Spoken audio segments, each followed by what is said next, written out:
Hi, I'm Jason Markusoff in for Jamie.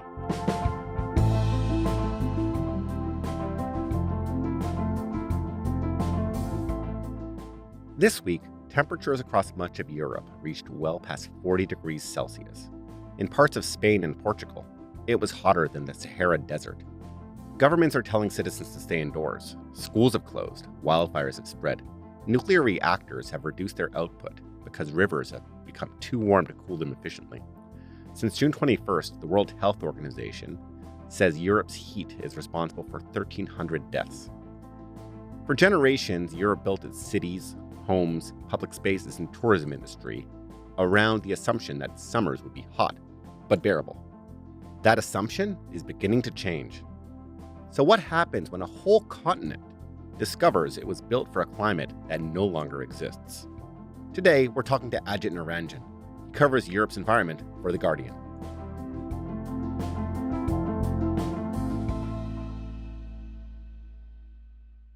Hi, Ajit. Thanks for joining us. Hi, Jason. So let's begin with what's happened these last few weeks across Europe. Is this simply another hot summer, or is there something substantially different about this particular heat wave? This is shaping up to be a very hot summer, and this heat wave hitting firstly so early in June, secondly with such severity, such high, hot maximum temperatures in the daytime, but also such kind of uncomfortably high temperatures at night, has basically made this Europe's worst heat wave on record, is how scientists have described it. Yes, we've had heat waves in Europe a lot before, particularly some individual countries will think back to kind of France in 2003 and the UK maybe in 1976. These countries have these memories of ferocious heat that just they were completely not prepared for. But this summer, it's really been this huge stretch of Europe where we've seen records breaking again and again and again, day after day, in multiple different countries. The terror of the rising sun, where getting hosed down in public is now the definition of luxury, and a heat map of Europe filled with menacing red. Scientists have seen parts of the UK that are maybe 10 to 12 degrees hotter than they should be, parts of France that are above 12 degrees. UK officials issued an exceptional red extreme heat warning, the highest level possible. Years ago, the heat was different, but the heat today is so intense and it seems to go right into your body. Concrete and tarmac and glass and, crucially, a lack of tree cover are turning streets into sweltering heat traps. Preliminary figures from France's National Health Agency recorded around 1,000 excess deaths since Wednesday. France experienced its warmest nighttime temperatures since they began measuring in 1947.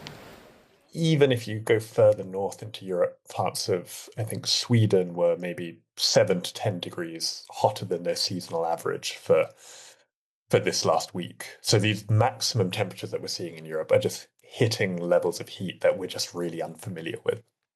Wow. And so before we go any further, I do think we should ask the obvious climate question. When scientists look at an event like this, to what extent do they or can they confidently attribute it to climate change rather than natural weather variability? When extreme weather events are happening, mostly the climate scientists who I call are perhaps slightly cautious. There's some things where they'll be able to attribute things to climate change after a few weeks, maybe after a few months, maybe even they've got to wait a full year. When it comes to heat, climate scientists know that every heat wave happening on Earth has already been made stronger and more likely because of climate change. In this particular case, there has been analysis that came out just a few days ago, and that found that the temperatures that we saw were basically impossible in even just a climate of 50 years ago. So all of this burning of fossil fuels that's released gases that trap sunlight, heat the planet, all of that has already raised the average global temperature by about 1.3 degrees or so since the Industrial Revolution. That means that when heat waves hit, the potential for them to kind of get to these really punishing extremes is just that much higher. Analysis from the World Weather Attribution published last week found that as recently as just 2003, when France had this horrendous heat wave, this sort of heat would have been about 2 degrees Celsius cooler, just because at the time the level of global heating on average was much lower. Mm-hmm. The 1976 heat wave that was shocking for the UK would have been about 3.5 degrees Celsius cooler. Now, those sorts of temperatures matter a lot because the kind of damage that heat does is spread out over a vast number of people. And in many cases, we're not talking about these deaths from heat stroke that people maybe think of when people drop dead kind of outside in the street, maybe people who are homeless, unhoused, or who are working on farms or sweeping streets or anything. The bulk of the death will be people who are rather old, so particularly over the age of 65, 80, or who have pre-existing health conditions. And a lot of these deaths will be happening almost out of sight. It's why doctors often refer to heat as a silent killer. Right. Because essentially these are people who are dying without even their friends or family necessarily realizing that it was heat that just pushed their bodies that extra step over the edge. Tell us about other impacts that we've been seeing in this particular heat wave. Like, what's it meant for industries like agriculture and people's lives generally? Yeah, so the big disruption that has happened has really been in the healthcare system, right? Because you've got hospitals that are almost overloaded with what's happening. In the UK, we saw critical IT systems collapsing. Today, NHS doctors reported machines used to treat cancer had stopped working, with one doctor saying hospitals with no air conditioning were dangerously underprepared for the extreme heat. At the same time that you had this kind of swell of people who, because of the heat, had much more need of medical treatment. In some countries, we've seen things like energy systems struggling because, as you said earlier, these nuclear power plants, which require water for cooling, are just not able to discharge this hot water that's become even hotter back into rivers. And so some of them, for safety reasons, need to stop production. Across agriculture, so far, the links haven't been very well fleshed out, but farmers had already been struggling across Europe for a number of reasons, one of which is kind of issues around fertilizers that have become more expensive since the war in Iran. Strait of Hormuz, yeah. Yep, exactly. And so these kind of knock-on effects of very, very separate crises are kind of now being compounded as the heat gets higher, and we'll only find out in the coming weeks exactly how bad it has been for Europe's agriculture sector. But certainly hot weather, when crops are maybe used to dealing with different temperatures, can and has in previous years proven devastating for many farmers.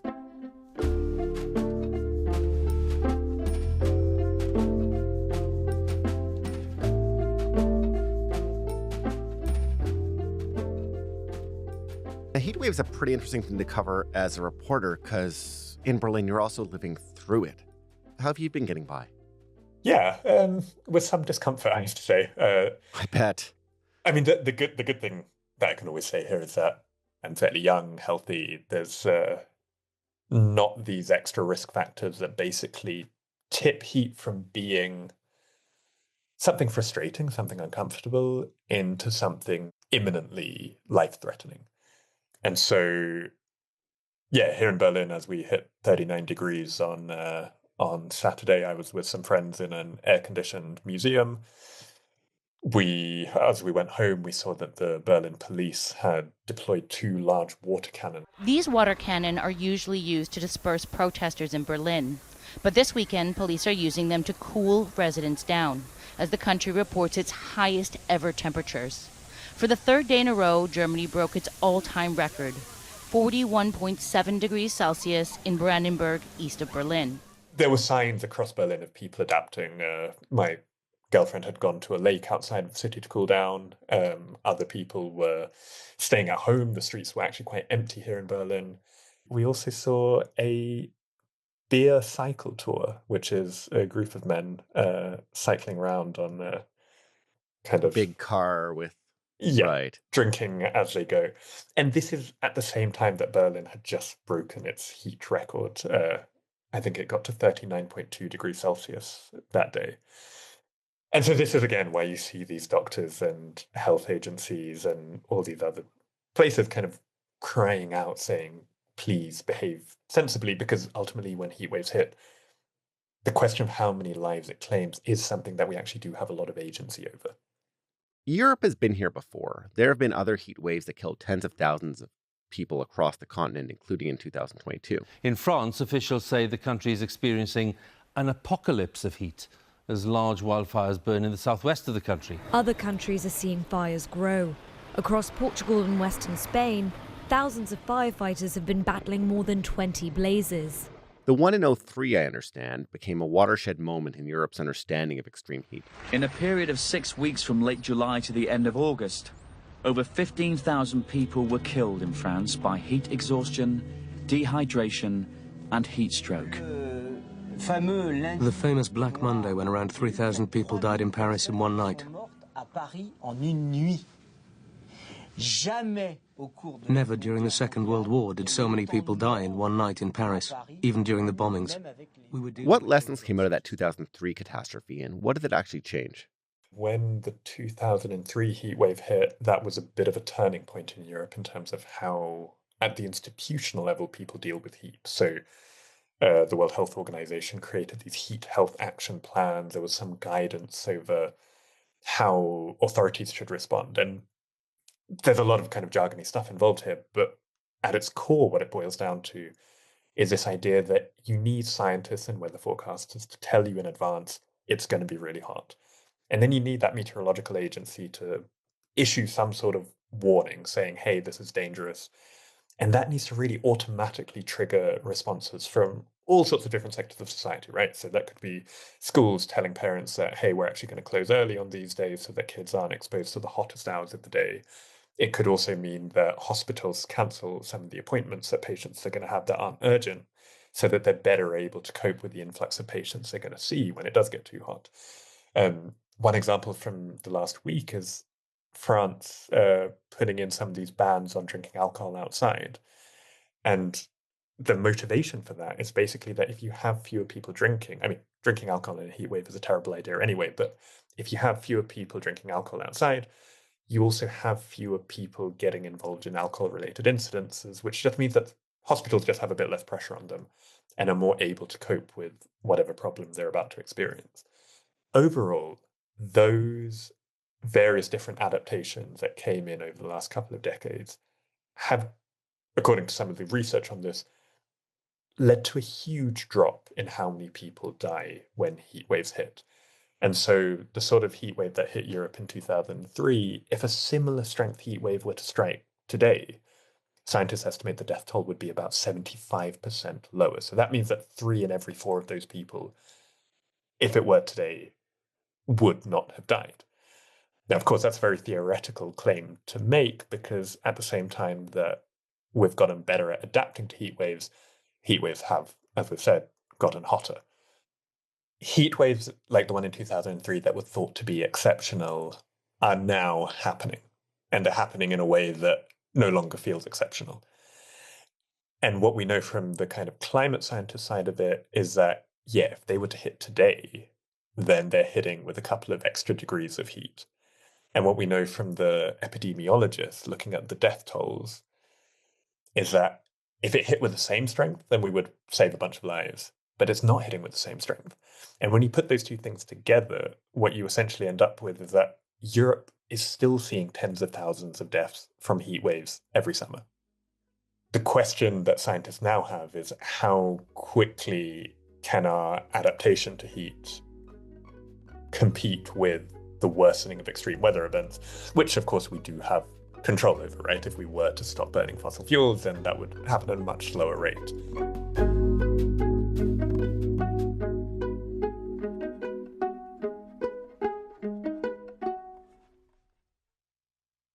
Parisians deal with another day of an extreme heat wave. Those iconic metal roofs becoming an oven for Parisians living inside. And the common refrain,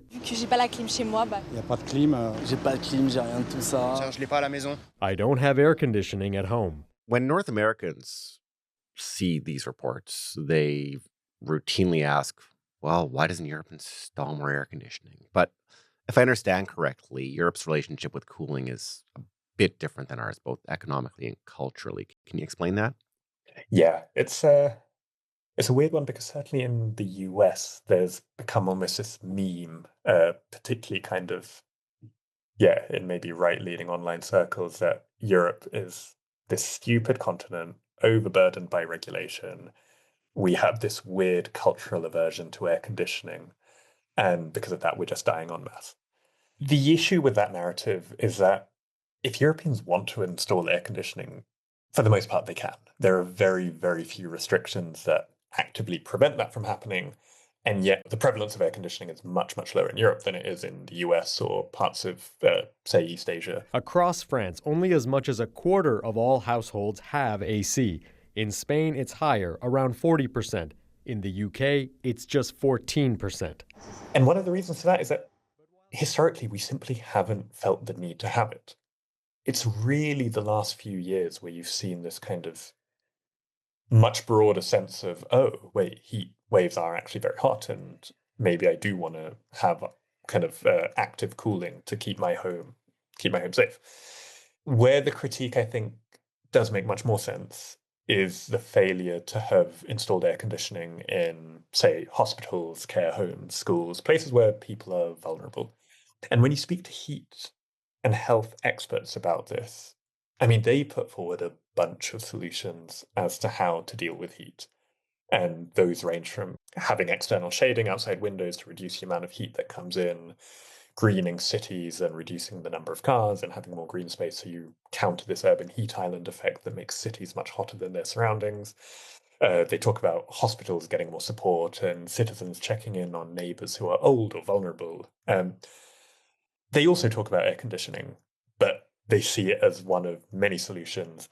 And part of the caution around mass adoption of air conditioning is the heightened risk of blackouts it can cause and this worsening of the urban heat island effect, because essentially you're just taking heat from one area and putting it outside.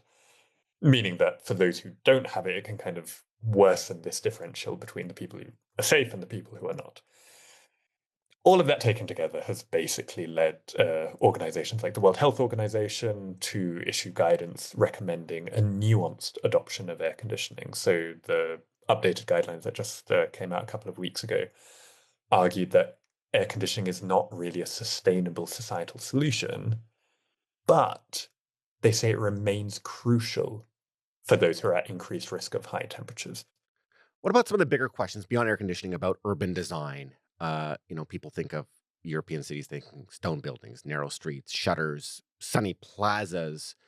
Have people started rethinking what a city looks like or what a city should look like?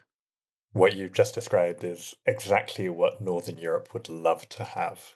In many parts of Spain and Italy and Portugal, Greece, you have these cities that are built in a way that has allowed them to cope with the heat that they used to have. Sure, you can definitely argue that it's not enough today, but certainly historically, these design interventions meant that you just reduce the temperatures that people were being exposed to. And they also went hand in hand with behaviors as well. So the classic example maybe is that in parts of Spain where you'd have a shop or restaurant close in the early afternoon and not open again for a few hours until things are much cooler, pushing kind of the day much later in. And so people are then having their dinners outside at maybe 9 p.m. instead of in Germany here or the UK where we'd be eating at 6. Those sorts of changes, together with having cities where you have many more trees, where you've got these various different like awnings on houses, fountains all over the place so you can quickly get water and refresh yourself and cool yourself. Those sorts of design considerations are now kind of having much more interest in Northern Europe, where people are realizing, oh gosh, we actually do need to take care of this because the buildings that we have and the cities we have were just not designed for this. So far, it doesn't really seem like there's been much of a concerted effort to kind of completely redesign, I don't know, a cold Swedish city and turn it into a Southern European one. But what is definitely happening in pockets of Europe and cities across the continent is this push towards greener, more livable, less car-dependent cities. And those sorts of adaptations you can definitely see happening. Paris is maybe the classic example, which over the kind of tenure of the last mayor, who left office just a few months ago, really embarked on this massive campaign to kind of plant trees, create new green spaces, reduce the amount of space for cars, increase cycling. Heat wasn't really the primary motivation for any of those things. No, these were aspirational, not like necessity because we just can't do summers the way we used to. Exactly, and kind of at the forefront of people's thinking is much more okay, people like being outside, people like having trees, having parks is nice, your kids can play in them. And air pollution was the other kind of big leading factor in thinking about this and kind of encouraging those changes. But what these environment and health scientists keep stressing is that so many of these changes to how a city is designed are what they describe often as kind of these no-regret solutions, or at the very least where they've got co-benefits, to use a jargon, which basically means that you set out to solve air pollution and you make the heat waves much more manageable.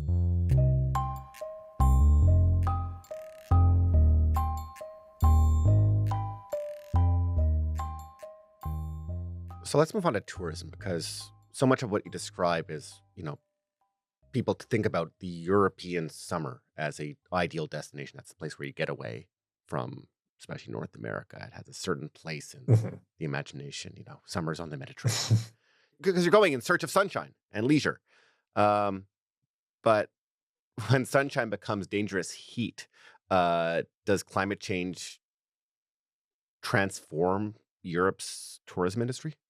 Yeah, and we are already seeing evidence of that. You've got the rise of the concept of the coolcation, which has seen people spending their summer holidays up in Norway and Sweden and Denmark instead of down in Spain and Greece and Italy. In many of these cases, it's partly a game of chance, right? Like the number of weeks over the course of summer which a person would find too hot to enjoy themselves, or to be safe, more importantly, is going up. And so it might not be the week that you go, but it might be the week after. And if you get unlucky, then your one summer holiday a year has been ruined and you potentially are dealing with severe health issues because you were out in the sun and 40 plus degree heat was too much for you. I think in Seville in Spain, they're seeing maximum temperatures of 41 degrees Celsius every day for the next 7 days. The prospect of enjoying yourself and relaxing at that level of temperature is, for me, unimaginable. The other big side of it is as you get these hotter temperatures, things tend to get drier. And that creates conditions that make wildfires able to spread and eat up huge amounts of land. In many of these kind of very touristy destinations in Southern Europe, they're dealing with these twin threats of kind of this prolonged heat that's being accompanied by worsening wildfires. And you put all of these things together and you end up with a kind of quite unappealing situation for people to want to come and visit, which of course for the economies of these countries is also a big hit, right? Like a lot of them have readjusted their economies around the tourism industry. One very good example of this, I think, is Croatia, which is a more recent entrant to the EU compared to like France and Italy and so on, where you can see how all of these factors combine together. I was out with some firefighters there last year who basically explained that the wildfires they were dealing with were getting much worse because of climate change. Sure, no surprises there. But on top of that, because of the appeal of the tourism industry, they were struggling to hire people because they just couldn't compete with the salaries that were being offered in restaurants and hotels. Oh, wow. On top of that, you've got more and more people abandoning kind of small-scale farming. So they're leaving their family homes. You get these large tracts of land that aren't managed and nobody's taking care of them. And this extra growth of vegetation basically creates almost the perfect settings for wildfire to just blaze and rip through from one place to another. This cocktail of factors basically can elevate the problems that you're finding where like the tourism industry is in part kind of this one of very many contributors to the emissions that make climate change worse. On top of that, the wildfires are then interacting with how people manage the land and the ability of the local authorities and the firefighting services to actually deal with the fires when they hit has also been affected. I live in Canada's west in Alberta, and a popular vacation spot for us is the Okanagan, this wine area or central BC, beautiful, beautiful mountainous province. And they have wildfires almost every summer now. And it changes even the way I look at how do we go in the summer and risk wild being smoked out. How do we changes how the summer is experienced in the next province over, where there's smoke today, and it makes being outside in what's supposed to be the best part of Canada's year difficult. Exactly. So we're seeing that, and the adaptation I mean, adaptation is personal, but then it affects entire economies when you're talking about places like Italy, Spain in the summer. Exactly. The extent to which all of these different environmental hazards can completely mess up a country, a city, a community is really hard to put into words. I remember I interviewed a mother in last year who lives in BC, and quite tragically, her 9-year-old child who had asthma ended up having a really bad asthma attack brought on by the smoke from wildfires. And that year, he was one of 82,000 people around the world who were killed by just the smoke from Canadian wildfires. About 20,000 of those deaths, I think, 22,000 of those deaths happened in Europe as that smoke got pushed away, blown by the winds, and came over to Europe. The extent to which wildfires and the smoke from them are this huge killer, essentially, is really very poorly understood. And I think one of the quite tragic things about that case was that morning, Amber Vi, the mother of Carter, the kid who died, she had done everything she was supposed to do. She checked the nearest air quality monitoring station on her app. It said everything was fine. There was no warning to suggest that the air quality was actually very bad. What she later found out was that the station that was monitoring it, that produced a measurement that she'd seen, was about 60 miles away from where she was, 100 kilometers. Oh. And so it had been too far away to actually detect those pollutants that were just clogging the air around their home. So this speaks about the tension that runs through climate policy, this trying to mitigate these worst effects, but also adapt to what's really besetting upon us. Talk about how Europe can become more comfortable, more air conditioning, redesigned buildings, cooling centers, and that requires more energy itself, which is that terrible paradox. How do policymakers navigate this tension? I think there's two ways to look at it. Like, on the one hand, sometimes these two things are presented as being in absolute contrast to each other. And you will see politicians from actually across the political spectrum in countries say things like, "Oh, we're too late. We can't do anything about emissions. Let's just keep burning fossil fuels while adapting to what we've got." And sometimes they make the argument based on this idea that, okay, richer countries are just better able to cope with the damages of extreme weather events. There is definitely a grain of truth in that. Like, it isn't as easy as just being like, okay, if you increase GDP by 10%, then you decrease death by 10%. Like, it doesn't work like that. But certainly the poorest countries in the world are in a situation where being richer would be the primary way for them to deal with the worsening climate impacts. But this is the key bit that I think gets lost, is that that's presented then as their choice is either go green and stay poor, or burn fossil fuels and get rich. And really what I think the kind of debate at the expert level is much more saying, in rich countries, there are definitely a handful of things where, like, quick, easy adaptation solutions would absolutely transform things. And I think heat is definitely one of those. Like, the idea that we're talking about tens of thousands of lives. And yes, many of these people are much older and have underlying health concerns, but it's still 200,000 lives over 4 years lost to heat. That is really should be this rallying cry, you would hope, among policymakers to take all of the different options that would save those lives. And I think that's where maybe my personal frustration with the political debate around this comes in. Because if that were your primary goal, then you would absolutely not be saying, just do air conditioning and that'll save everything, or like, air conditioning's awful, don't do it. It would be, okay, the experts have said, here's 10 things that will help. And they've all got different pros and cons. But I've had scientists say to me already this week how frustrating it is to have it simplified down to that level. Ajit, thanks so much. And I hate that I feel compelled to say this when you're just enjoying your summer in Berlin, but please stay safe. Thank you very much, and you too.